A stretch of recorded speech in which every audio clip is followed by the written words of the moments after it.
Okay, the It's Complicated group, it's there for people who have complicated lives, not your run-of-the-mill. Maybe we're a bit distant, so we're geographically removed, or maybe money is really tight. We've had other jobs, other careers, we have children, we have dependents, we have complicated lives.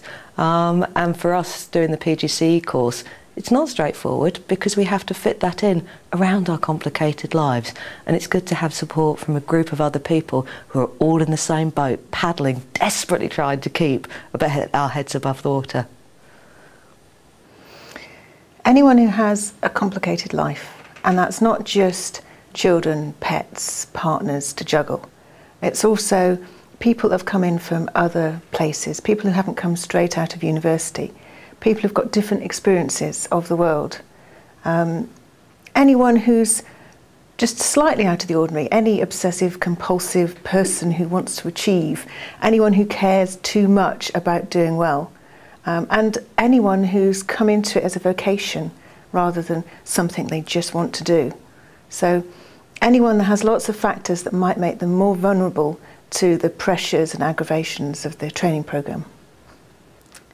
Okay, well, one of the reasons why I decided to come along to the group is because I don't have the same opportunities as the younger people on the course to socialise and attend, or just go to the student union after lectures and things like that. I have to rush off and go and see to my daughter or other family commitments.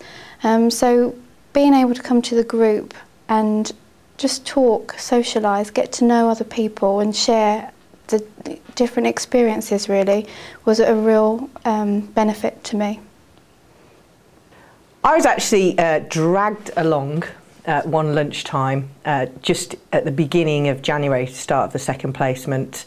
I'd been into my second school, I didn't get a great feeling about it, I was feeling quite low after Christmas, very tired, and I came along just to see what was going on. I was surprised how many scientists were there. I'm a scientist as well, and I think it's the nature of us that this soft skill of teaching isn't an exact science. It's not black and white. Children are in different moods every day, and so are we. So it was just a really low point in the course, and I went along expecting somebody to tell me it would be fine and buoy it up, and we were sat there eating cake and just understanding it wasn't just me, it was everybody. Everybody was in a dark day, and it was just normal. We just sat, ate cake, drank coffee and had a bit of a laugh, really, yeah.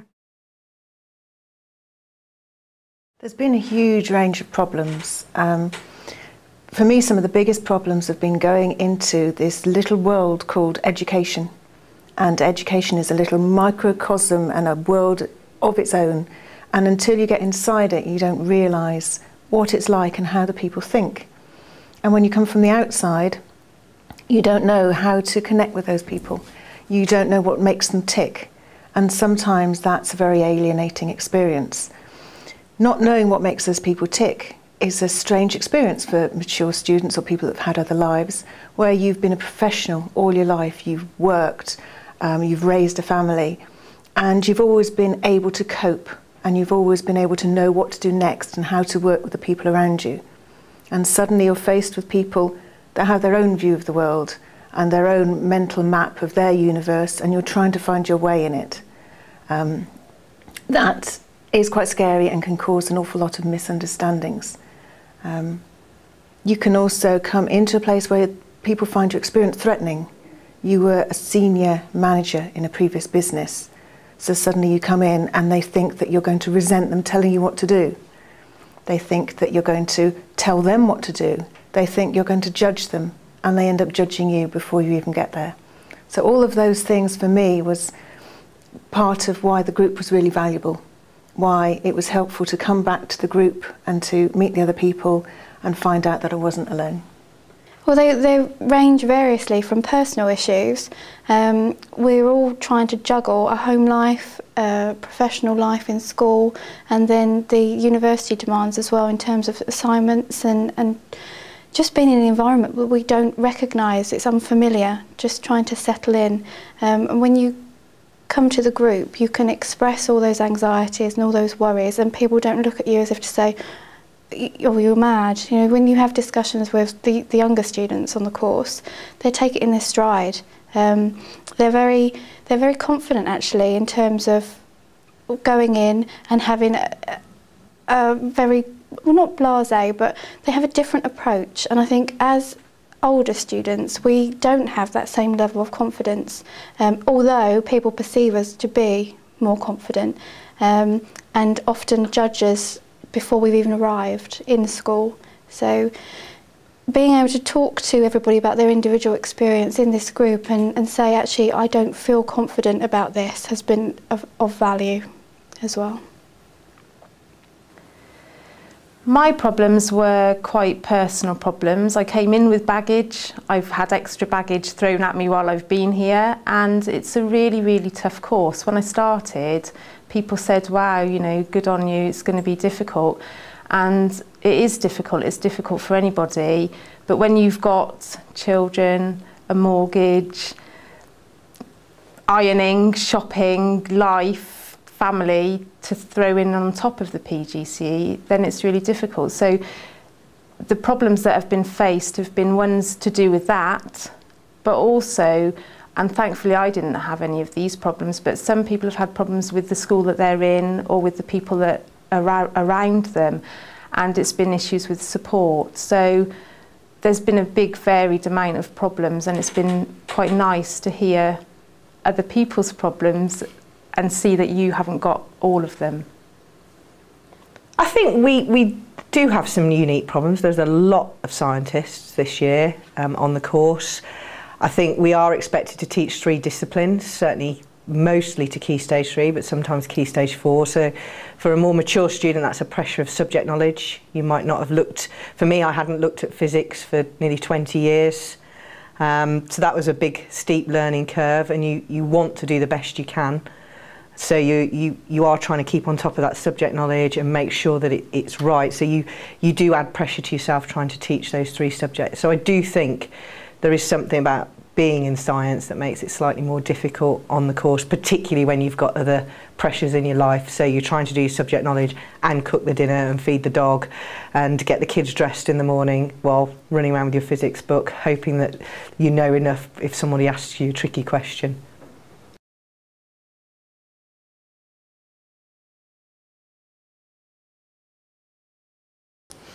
It's helped me maintain a sense of proportion and a sense of humour. When you're isolated, for whatever reason, it can get really lonely, and you can think that you're the problem and that it was a stupid idea and why did I ever think of doing this? And so getting to meet up with a group of other people who also have these sort of complications in their lives, these shocks to the system that they're just not used to anymore, it makes such a difference. It really does. So it's a very valuable group. It's helped me because I walk into the classroom sometimes and feel like I'm not coping very well and everybody else is. And so you go through and you think, well, how come everyone else is managing so well and I'm not? But then you come along once a month and see that actually everybody isn't coping as well as you think you are, and they're either putting on a brave face or, you know, some people maybe are coping really well, but when you come to the group and find out that you're not the only one who isn't coping, it's reassuring, and it's a support group that's really useful. It's just been really nice to just sit and not feel you have to talk about your teaching and your last lesson or the next 3 lessons, and just sit and talk in a social group rather than purely to do with the teaching, which is really, really great, because sometimes it just needs to be about other things, and I keep saying it needs to be about me.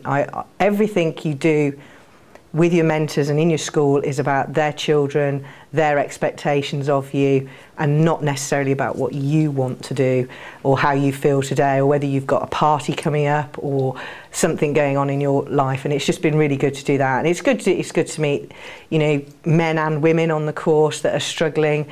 And we have a 50-50 split really there. So there are guys out there that are struggling as well, and they've come along, and it is a social group rather than another teacher training day.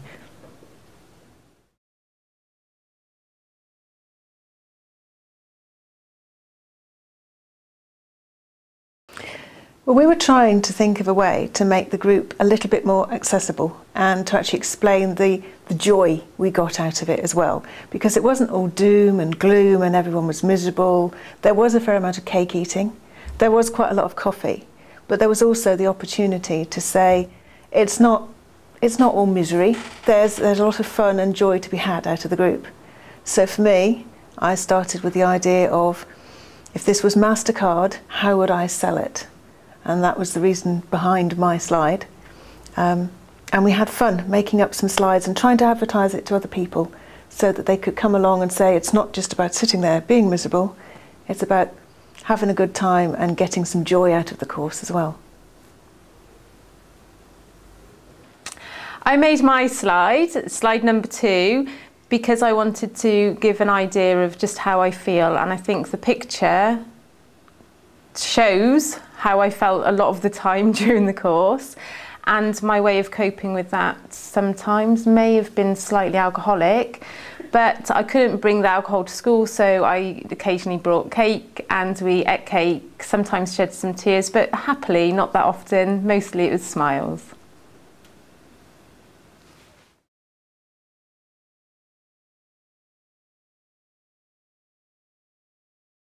When you shift the night because your day was occupied, desperate for peace to think, to write, sleep seeps dreamless through the hourglass. Even grains of sand cannot stop the dropping hand of the clock, and dawn chorus is still not your lullaby. When you watch the sunrise surreally mount your nightmare, feel unravelled without bedtime, leave too smooth a linen unready for the already crumpled day. When you race towards a day at uni far away, in mind, in space, there is someone there to care, to share.